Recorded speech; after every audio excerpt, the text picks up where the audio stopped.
This is the Mediocre Black Woman, the space where we stop shrinking and start taking up every inch of the room we deserve, where we laugh, we joke, we cry, we grow, and we take a digital deep sigh. I'm Goddess Theodora, a woman who's been laid off, burnt out, underestimated, and still refuses to fold. Y'all, they can't keep me down. I've weathered storms, shed identities, and learned to demand more than the bare minimum. This is for Black women reclaiming our voices, our time, and our energy, for the ones who've walked away from situations that no longer serve us, and for those still plotting our escape. Sometimes it's ranting, sometimes it's raw healing, sometimes it's a girl, let me tell you, but it's always ours, unfiltered, unapologetic, and a reminder that no system and no circumstance will break our souls. I'm so happy you decided to come back. Do me a favor and support the show by leaving us a review, sharing this episode, subscribing to us from wherever you are listening. And if you are on Substack, leave us a comment, because if you talk to me, I talk back. Okay, now let's get into today's episode. Welcome back to the Mediocre Black Woman podcast. And today I'm here with one of my very best friends, Goddess Jasmine, the creator of the Substack publication Housewife turned Healer. And today's episode is super sacred. I think it touches on some things that we tend to avoid, like sacred rage, like being sad about things ending, about things shifting. And so first, let me introduce Jasmine to you all, and then we'll hop into our episode for today. So Jasmine is actually one of the friends, actually probably the friend that I voice note with the most. We'll send anywhere from 10 to 20 minute, voice notes to each other on a daily basis. And we're always connecting and exploring different ideas and things that are just going on in our days. And I wanted to make sure that we got her on the podcast. There's a very specific set of women that when I thought about the Mediocre Black Woman, I thought about them and our relationship and giving you guys some of that too, right? So Goddess Jasmine's Substack, Housewife turned Healer, is where she's sharing her own journey of unlearning, healing, and finally choosing herself. And we both noticed that we're not alone in this shift. It seems like in our inner circles and Black women everywhere, we're seeing different posts, different takes on Black women starting to center themselves, not out of bitterness or spite, but out of self-respect, divine timing, and sacred rage.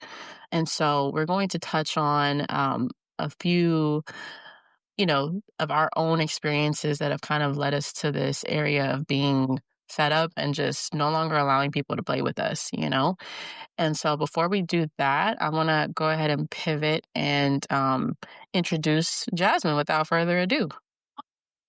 Hello. Thank you for having me, Goddess Thea. Really excited to be on the Mediocre Black Woman podcast. Ew. I'm excited to have you. Jasmine has really been here with me, y'all, through this whole journey of even launching the Mediocre Black Woman podcast. She's always been a really big supporter, and I appreciate you so much for that. So why don't you take a moment and just introduce yourself? I know a lot of us are in transition, and so introducing ourselves sometimes feels a little awkward, but take a crack at it. Thank you. So I am a former person that allowed a lot of people to play with me, and I'm not doing that no more. And but other than that, I'm a mother, I'm a lover, I'm a friend, I am a advocate and supporter of women, especially Black women, and I try my best to be a safe space for women that are close to me, that I have close relationships with, and women that I don't know. So that is me right now. All right now, I like that. You said it's me right now. I almost forgot too. Jasmine actually has an international women's prayer circle where we're actually becoming really supportive of each other, especially in these types of transitionary seasons that a lot of us are in. And so we had our first one this past Sunday, August 2nd. And make sure that you check the show notes because I'm going to put the link for future prayer circles in there and to her Substack as well. Okay, so let's get into this, sis, because so we talked about this a little bit before we got on the call that like there's no singular moment that has gotten us to this point of like no longer being played with. And it kind of made me reflect in that like I've been on this journey for almost a decade now, like from the time I got divorced to the time I've quit unaligned jobs, like to the time I've shifted spiritually in all the ways, right? So for you, like, can you walk me through some of what that's been like for you?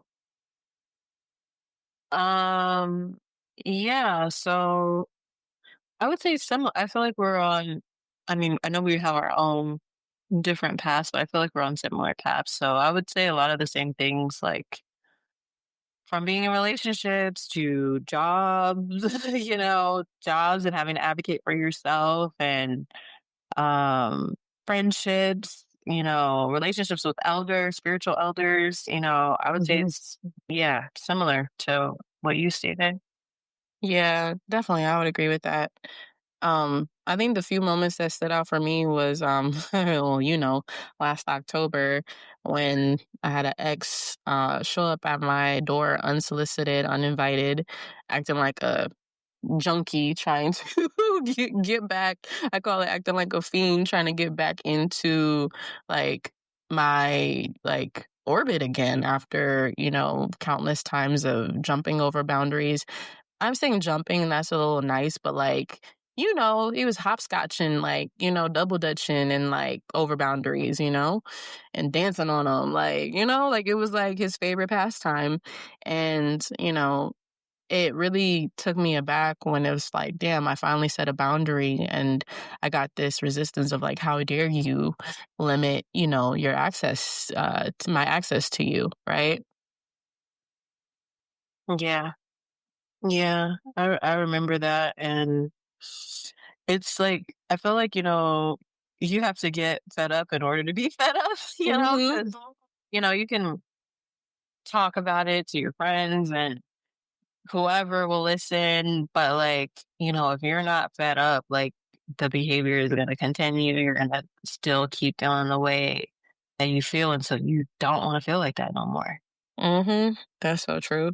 And so you have to actually, like, stand up for yourself and say something? Yeah, like, stop playing with me, AKA stop doing shit to me that I don't like, but if I'm allowing it, I guess I'm okay with it. Yeah. There was something that you said the other night when we were talking, you were like, when a person is like, trying to say that they're gonna make amends, what they're really saying is like, "Please let me keep, playing with you. Please let me Yeah, keep compromising your sexual health. Please let me yeah. like." Yes, yes, yeah, I think we were, yes, I remember that. It was like, I think we were talking about an ex wanting to resurface, and they're like, "Oh my god, I'm so sorry, like, I'll do better," AKA, "Okay, if you just take me back, I will continue to compromise your sexual health. I will continue to keep, humiliating you and embarrassing you, but, I'm just apologizing right now, though." Yeah, right? Like, I feel like that would be a really good show of, like, a translator of, like, what they're saying versus what they really mean. Yes, they're asking for your forgiveness, but what they really want is to keep pushing your boundaries. Mhm. Yep. Yeah. And the fucked up part about it all is, like, sometimes, like, in order to, like, get the message across, you have to, like, actually end it? And it's like you can't go backwards. Change behavior is the only thing that would move something forward. But somebody's shown us time and time again that they can't, respect you or your boundaries or even understand why their boundaries in the first place. Like it's just it's there's nowhere to go forward from there? Exactly. I tell my son all the time, like, the best apology is change behavior, and that goes for these grown men too. I was gonna say something else, but I picked it out on mine. Um, We do cuss, but Yeah. we don't use that word on here. Well, these grown ass men too. I couldn't agree with you more. And sometimes, you said something that's really important is like sometimes the only time that you'll see change behavior is if you cut them off. But, a lot of times it's hard to do that initially, especially if like your emotions and your feelings and memories and time has been invested and is involved. So, I know you did that a while ago. I mean, we were just talking about an ex that tried to resurface with you. And recently, I didn't even realize. I mean, I feel like a lot of times our lives mirror, like you'll go through something, then I go through it. But Mhm. recently I had to do that and it was really hard, you know? I had to cut, I guess, an ex off and it was really hard. And I'm still like, on a day to day basis, I have to still like say my affirmations and like, thou shall not let this Negro play with me anymore. I'm not gonna unblock him. So that Mhm. can be the hardest thing sometimes.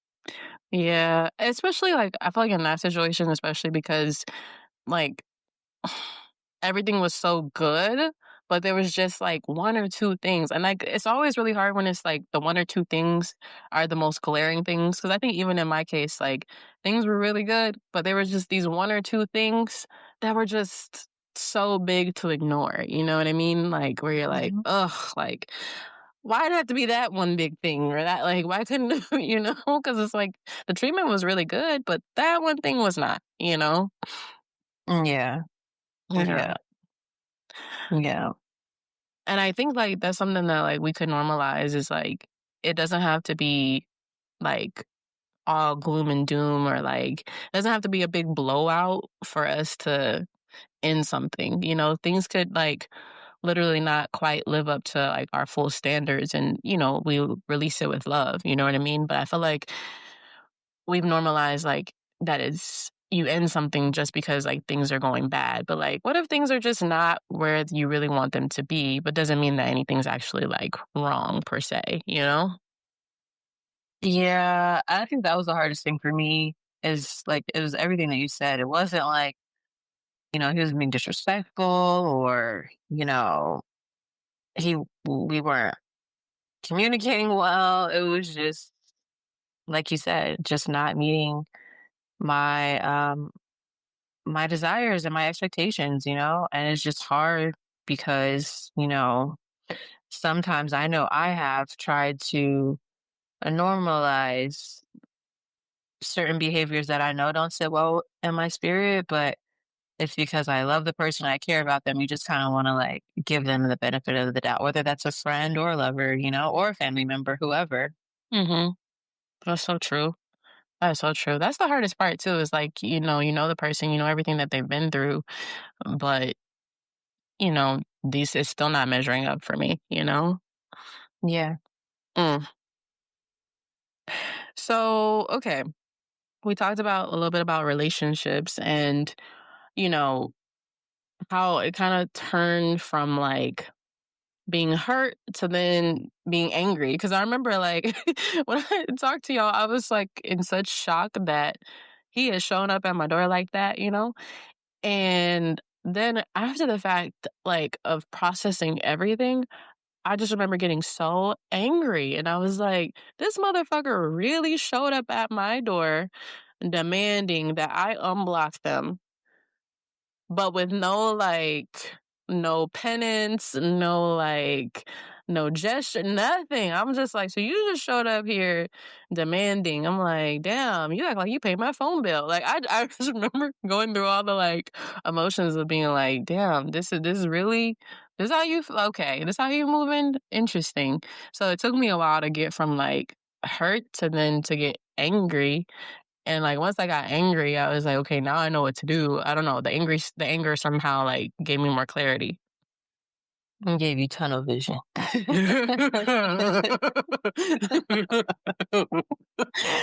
uh, like, here's what you've been missing. I'm Okay. joking, but yeah, no, I'm like, yeah. When you were like, he just showed up. He didn't show up with no. He wasn't riding on no horse. He didn't have no carriage. He was no radio with a boombox playing Boys to Men, like nothing, like you know. No, baby, please, no, nothing. Just why you Nothing. block me? Did Right? you block No me? 4-page letter, nothing. Like, you know? The Yeah. audacity, Is that all time high? man, it really was. That was crazy. You guys thought I was joking. So I was texting everybody. I was like, you're not for real, are you? Yeah, I remember when you texted me, I was like, "What?" And it was, like, very, like, cryptic, and you're not, like, a cryptic person. I was like, "What the hell is going on?" Like, but you were, like, dead ass, so it was like, "Whoa." Like, he's You're here. She's like, what? damn. I was like, "Whoa," you know? Talking about Mercury retrograde and people resurfacing and shit. Right. If I could, like, bind one thing, it would be, like, for Mercury retrograde, please, no more returns, no more case of the exes. Right? Return to sender. Right? Keep them where they're at. Like, why do they don't need to come back. Like, just leave them where they're at. Yeah, that is not my favorite quality of Mercury retrograde, you know. Because I had ended it in my mind. I was like, this is done. Like, we have been through so many endings. Like, I was like, this is it for real, for real. Because you can't just be a friend. You have to always jump over the line. And I just wasn't down for it anymore. It wasn't fair to me. Yeah. Well, I'm happy that you um stop letting him play with you, and yeah, he's he's where he's at for a reason. So That's true. So how do you feel like anger or did anger, because I know you mentioned like it took a while, like where you went from hurt, but not in the context of this past relationship we're talking about, but in a context of a spiritual elder. yeah, so I had a spiritual elder that I had known since I want to say like over a decade. This was someone that I sought like spiritual counsel from, someone that like I really respected and revered. And there were little things that I would notice, throughout our relationship, um, and interactions. But like, a lot of times, it's like a shock to my system when people do fuck shit. 'Cause I'm just like, like, there's no way, Hmm. I'm learning to get better with that. But there were a lot of signs and things that just didn't sit well with my spirit. But because this person was an elder, I just thought that I normalized it. I didn't think that I was like, there's no, I didn't think it was a bad thing. And so, slowly, I eventually just started to kind of like, separate myself. And, um, w- when, the last few interactions that we've had have been very hurtful. And so like, I was really sad for a while and was really like, and it really bothered me. But then like, I feel like recently that shit turned to like anger and rage. It was like that bitch. Like fuck that bitch. Like, and I don't like go around disrespecting elders or anything like that. And I haven't said that to her, but I definitely said it to her energetically. So maybe she feels it, but that's neither here nor there. But yeah. And I was just like, man, where did all this come from? Like, am I having like a reverse reaction, effect? Because I was sad and I felt like I was like doing well and I was over it, but then all of a sudden it just turned from I'm okay to fuck that bitch. I mean, I feel like that's how anger, like, or how grief goes. Like, like one moment you could be like, sad and feeling blue and just disappointed and how everything went. And then it's almost like you realize how the fuck you were treated. And you're just like, man, fuck that. Like, fuck you. You know? Yeah, I don't know. There has to be like I don't know some science behind like the lag time, because I feel like I have some serious lag time with my response, and I'm like, what the hell, like you know, yeah. To your point, I mean, and maybe that's the real, um, I guess not topic, but point is like it's a grief that you go through, Hmm. because I didn't look at it that way. So thank you for pointing that out? Yeah, well, I mean, it's because it's like it's the 5 stages of grief, right? And so it starts off like the 5 stages are denial, like the pretend game, kind of when you go through a loss, you might pretend like it never happened or you refuse to accept the truth, and at that time, it's something that's protective to kind of help you ease into the reality of your own loss, at your own pace. And then the anger, that's like the second stage where like, you're kind of like, wow, like you finally realize like what's happening, So, and then bargaining, the what if game, like, where you try to strike a deal with the universe and you're like, well, like, what if this happened? And what if we could have this person back in our lives? Then the depression kicks in, then the acceptance. So it's like, grief has its stages. And it takes sometimes a while for us to get to acceptance, and sometimes they go in order, out of order. It just depends. But anger is definitely one of the stages of grief. What's the stage after that? Bargaining, the what if game. Mm. But they may not all come in the same order though, too. You know what I mean? Like denial could come like again after anger. Like I mean, how do you think like I ended up in a cycle with that person? Like, I went through like probably denial, anger, and bargaining a few different times before I finally like got all the way down through depression into acceptance, because that's how I kept ended up back in those same cycles with that person. And I feel like grief is harder when the person is still alive because Mhm. it doesn't make your brain make sense. Like they're still living, they're still walking around and breathing. When somebody dies, you're like, okay, it's final. Like you have to like work on your grief with yourself. But to try to grieve someone that's still living, it's really confusing sometimes, I feel like. Oh, yeah. Yeah, it is really confusing because I didn't really think about it as like grief. I mean, you are grieving like a relationship. Um, so yeah, that does make a lot of sense because I was just trying to like connect the dots on not letting anyone play with you anymore and how it turns into grief or Yeah. it can. Well, and I also wonder, like, in that, if it's also like grieving for yourself. Cause like when I think about past Theodora, in that situation, and I was just like, "Damn," and, like, to where I'm at now, I'm like, "Damn," like, I feel sadness for how how I didn't care for myself in those situations, you know? And, like, I understand, like, at the time, I felt like I was getting something, I felt like I was, losing something if I moved on or, things like that, but then I go back and I have this sad feeling of, like, "Damn, I was just out here, like, letting past Theodora get played with, and, like, not covering her, So, I feel like it's twofold. It's, like, grieving the loss of the relationship, but also, like, the loss of self, you know? Yeah, yeah. I definitely agree.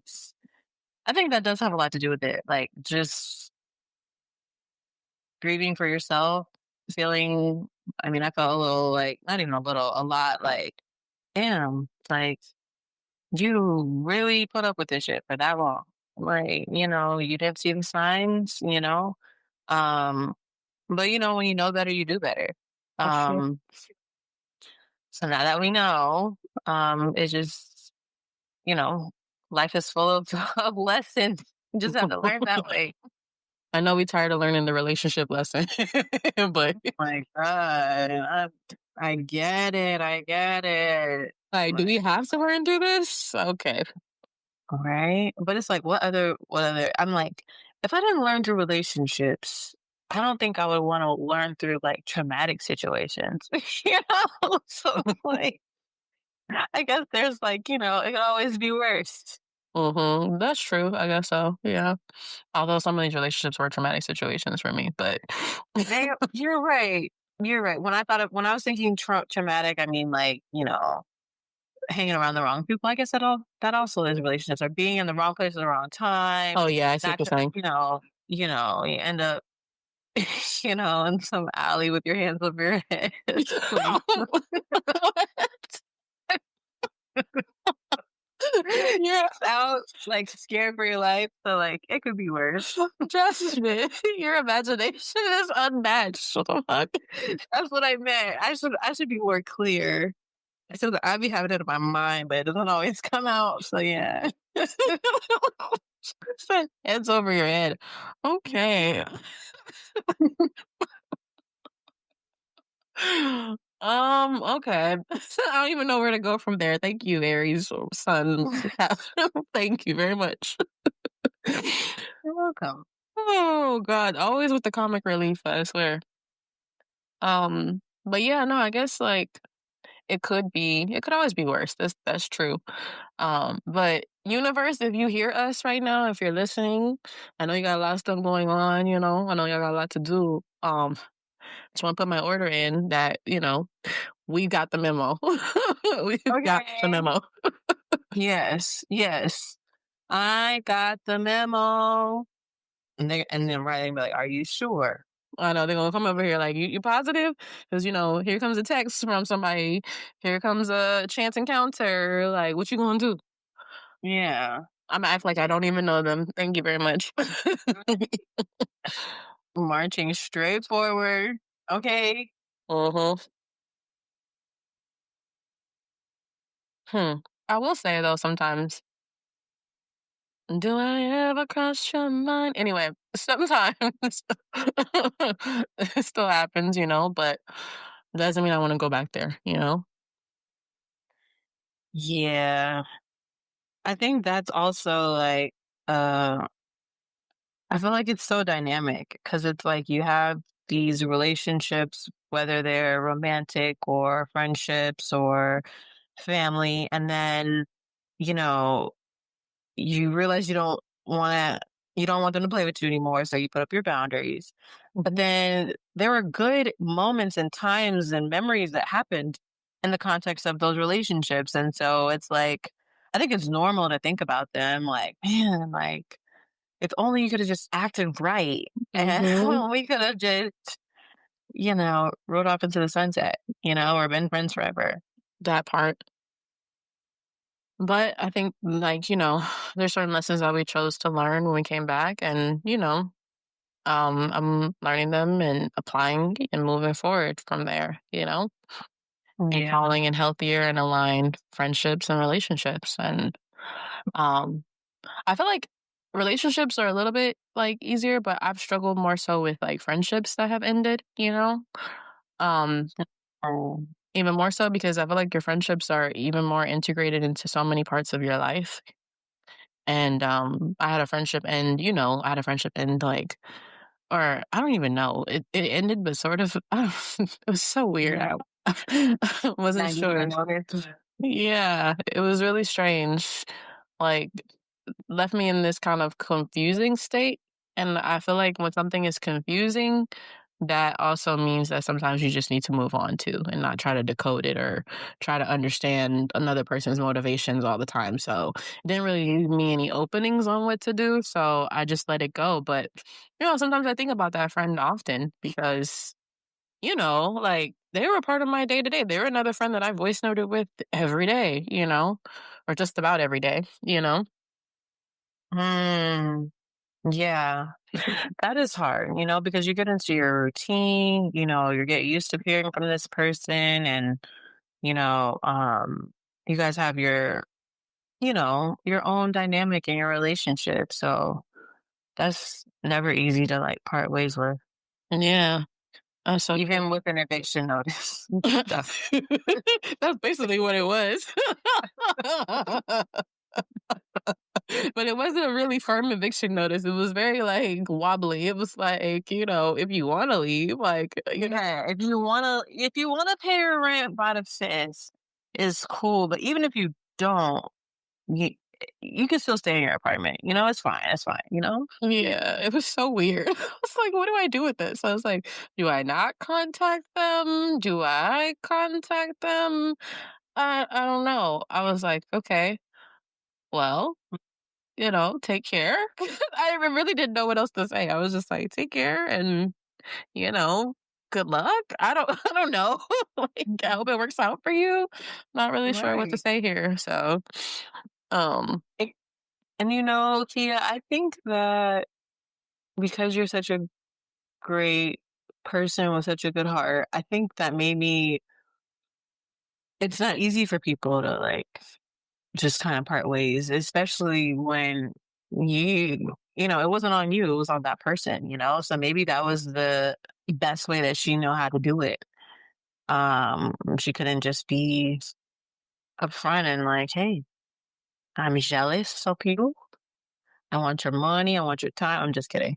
But yeah, I think maybe that's maybe the best way that she knew how to do it at the time because maybe she just didn't have the heart or the guts to just tell you what it was. Yeah, that's true. I mean, I feel like I know that for a lot of us, it's not always been easy to communicate how we feel, especially when we feel hurt about something or like we have emotions that we can't necessarily name, you know? But yeah, it did hurt. I was just like, wow, okay. Thought I was a part of the family and, I was up for you, your kids, but just didn't seem like that was, you know, the thing anymore. So I don't know. Yeah, yeah. That was a tough one. Yeah, So if you handle it and still handling it with grace, I'm just being funny with my comments. well, I know Um, we need that every now and then because it's not an easy situation. So to laugh about it is good, you know. um, but yeah, I think that but if you think about that relationship and just other relationships in general, there were times where not just you, but just in general, even myself, where like you knew that something didn't feel right, but you still proceeded anyway. Mm-hmm. And so I feel like a lot of times, I feel like one or two things happen. Either we get tired and we're like, okay, enough, you know, Mm-hmm. like precious type, and Yep. so or the universe is like, okay, well, you're not taking a hit, so let me just go ahead and remove this about your way. Let me do you a favor, you Yeah, know? that's true. And then I feel like when it's not necessarily on your terms, I feel like, yeah, maybe it hurts a little bit more because you didn't get a chance for closure, to say goodbye, to all these things. But it's like, well, the universe was like, I've been trying to tell you, you know? Yep. So, yeah. Kind of like with that job and with with that friendship and with that relationship. Like they were like, "Yank, we're gonna take that now. We're gonna handle your lightweight because you're not doing it." Also, like I'm also realizing that sometimes too, like it's the seasons that we're in and where we're going. Sometimes people can't come with us where we're going. I say an amen. Hmm. I know that's right.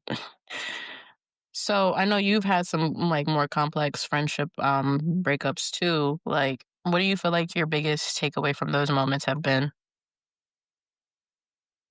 Mm, stop inviting bitches to my home. Ooh, no, that's a real one. Talk about that, please. Um, yeah, I have had complex friendships.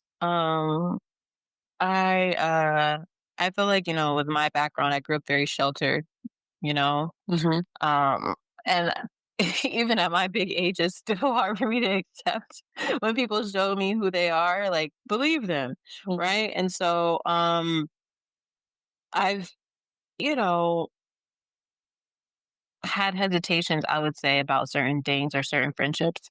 A lot of times, I like to give people the benefit of the doubt. I would say the two most recent friendships that kind of like, I don't want to say went south, but we were just not on that level anymore. I invited them to my house. Just being hospitable and charitable and stuff like that. And I remember the one of the friends when she came to my home, she was like, "What do you do for a living?" I was like, "Damn, bitch, your mama ain't teach you no manners. Like that's what you saying. You come to somebody's house. I sell pussy at night. That's what I do." But no, like that threw me off so much. And then from there, there's like other situations that happened that kind of like threw me off as well. But that initial reaction, I was just like, whoa, like that's really that didn't feel good, you know? Mhm. Another friendship, I allowed someone to stay in my house for a little bit, and it went south really quickly. It sure did. But I think just learning to just be more discerning, because I have a tendency where I want to just share and connect and go deep. And that's not for everybody. Like, Mhm. everybody doesn't need to be on that level with you. And so I would say that's my biggest takeaway is like trusting my initial, like, oh, that doesn't feel all the way right. Or that initial, like, eyebrow raise, or that initial, like, hmm, like there's something there, and so I would say that's my biggest takeaway is trusting that. Wow. That's so good, Jasmine. That's real. Yeah. Like discerning before inviting people to your home. Yeah. Mm. Yeah. Yeah. Ooh. And I think that's something that we talk about a lot is like everybody is not, of a loving nature per se, or like everybody's not of like a sharing nature of just, showing up. And so sometimes you still have to have discernment when you're moving with your heart, especially when you're moving with your heart. Um, because yeah, we noticed things, a lot of signs, but we just kind of like kept going, collected $200, pass go, all of that, like. Yep. Yep. And the universe, God is like, all right, go right on ahead. Mhm. Keep playing if you want to.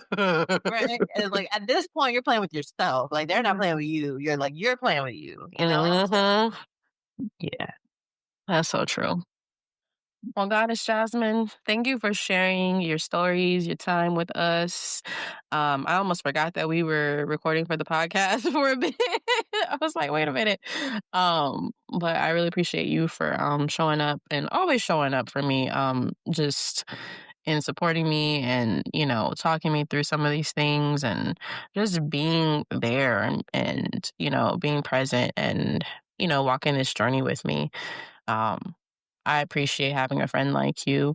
And, it's funny, because my best friend had passed away, back in 2018, I don't ever think that I felt like I would, like want to call anybody a best friend, because I just didn't feel like I don't know, I just had all my own feelings and grief around losing her, and so, um, I feel grateful and, honored to be able to call you a best friend, and I just appreciate you so much, and thank you for, being a safe space for me.